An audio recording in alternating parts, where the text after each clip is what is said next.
माफ कर दे। हम अपने माई बहन और बाबूजी के चक्कर में आके सब गलती कर ली है। हमके माफ कर दे। हमके माफ कर दे।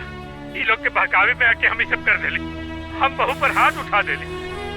हम न चाहत रही, हमके तो खाली पैसा चाहत रहे। साहब कितना बेराम बाड़ा सा, चंद रुपया खातिर हमरे बेटी जो उनका परिवार रहे इतना बेरामी से मार देने को। हाँ दरोगा साहब, ऐसा दरिंदा अपराधियन के सख्त से सख्त सजा मिले के चाहिए, नहीं तो समाज में गलत संदेश चाहिए और ये देखा देखी लोगन के हौसला बढ़ी, इससे समाज में अपराध और बढ़ी। आप लोग चिंता ना करिए, अपराध पे नियंत्रण रखे खातिर सरकार हमनी के नियुक्ति कैले बा। उन्हनी पे सख्त कार्रवाई करब। हवलदार जी साहब गाड़ी निकाल। जी चली रउआ लोग गाड़ी में बैठी।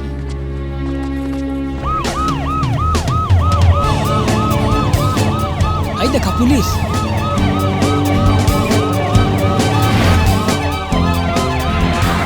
क्या करे घरे जात हुआ ऐसा?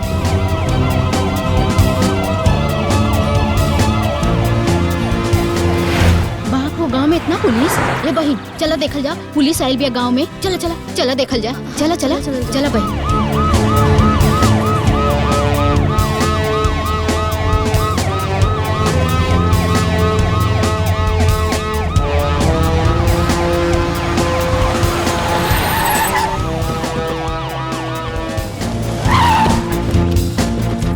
चलो आओ।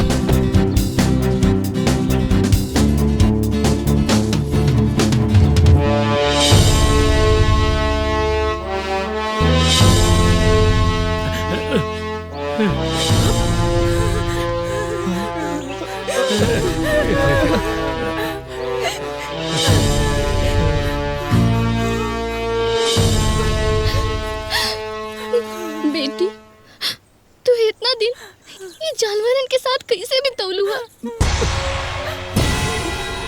शाबाश बहिन, तोहरा जैसन बहादुर बेटी के इस समाज के सख्त जरूरत बा। अरे जौन तू काम कैले बाड़ू ना तू हमनी ना कर पैनी। ए गिरफ्तार कर ई लोगन। माफ कर दे दुल्हन, हमरा के माफ कर दे, हमने के माफ कर दे दुल्हन, हमरा से बहुत बड़ गलती हो गई दुल्हन, एक बार खाली माफ कर दे, दोबारा ऐसा ना करब दुल्हन। का तू लोगन के माफी मांगे से या फिर हमार माफ कर देला से हमार सखी वापस आ जाए? ना नो, यही से हम तो लोगन के माफ ना कर सके। भाई साहब आप लोग देखिए, हमने के माफ कर दी। हम हाथ जोड़ के आप सबसे माफी मांगत है, आइंदा ना हुई तो कुछ बोला। हाँ इंस्पेक्टर साहब, वो अपने आप छत से नीचे गिर गए, हमने कुछ ना कह लीजिए। हाँ हम सच कहा था इंस्पेक्टर साहब। हाँ भाभी, हमने के माफ कर दा ना भाभी, हमने के माफ कर दा, हमने के माफ कर दा दुल्हन। एक फैसला अदालत करी। ए गिरफ्तार करें। ना जाए भाभी,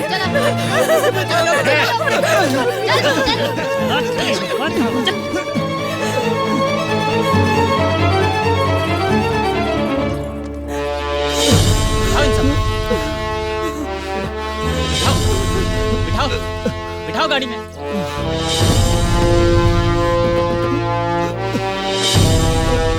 बिठाओ सबको।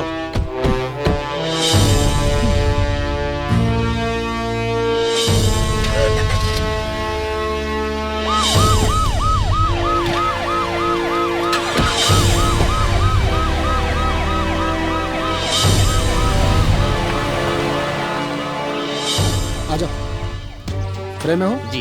ओके ना? हेलो प्रणाम, मैं विशाल कैमरामैन आकाश के साथ आजमगढ़ जिले के इस गांव में अपनी टीम के साथ पहुंच चुके हैं। इस घर में एक बहुत बड़ा अपराध हुआ है। किसी महिला को दहेज के कारण तड़पा तड़पा के मार डाला गया है। आइए हम उनसे मिलते हैं और घटना की तह तक जाने की कोशिश करते हैं।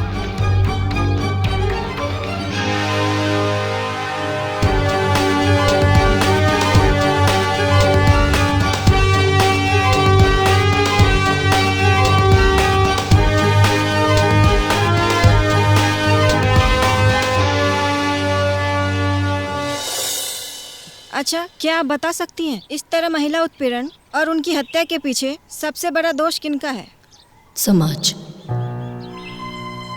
समाज में फैली कुप्रथा और कुरीतियों का। आप सब यकीन मानिए मेरा, समाज में दहेज के लिए महिलाओं पर अत्याचार करने वाली, उत्पीड़न करने वाली कोई और नहीं होती, बल्कि औरत ही होती है। आखिर क्यों एक औरत दूसरी औरत का दर्द नहीं समझ पाती? आखिर क्या गलती थी? क्या गलती थी मेरी सखी की? उसने क्या गलत किया था? क्या उसका अपराध ये था कि उसके पेट में लड़की थी, या उसका अपराध ये था कि उसके माँ बाप ने उसके अच्छे कल के लिए उसकी शादी इस घर में कर दी, या फिर शायद उसका अपराध था कि उसने लड़की कुल में जन्म ले लिया। पर ये कहानी सिर्फ मेरी सखी की नहीं है। ऐसी कितनी लड़कियां समाज में हर रोज जो ये सब झेल रही है। एक लड़की अपना सब कुछ छोड़कर जिस घर में पैदा होती है, जहां बड़ी होती है, पढ़ती लिखती रहती है, वो घर का बलिदान देकर अपने माँ बाप, भाई बहन, रिश्तेदार सबको छोड़ कर के आती एक दूसरे घर को बसाने के लिए, और फिर उसके बलिदान का ये इनाम देते कि उसे बेरहमी से मार दिया जाता है, उसकी हत्या कर दी जाती है। और ये सब किस लिए? बस कुछ दहेज के लिए।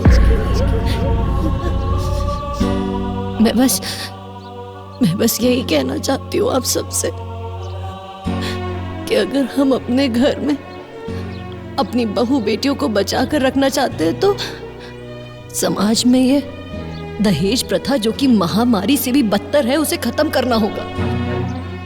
अगर हमने समय रहते इस दहेज प्रथा को खत्म ना किया तो ये एक दिन हम सबको खत्म कर देगी।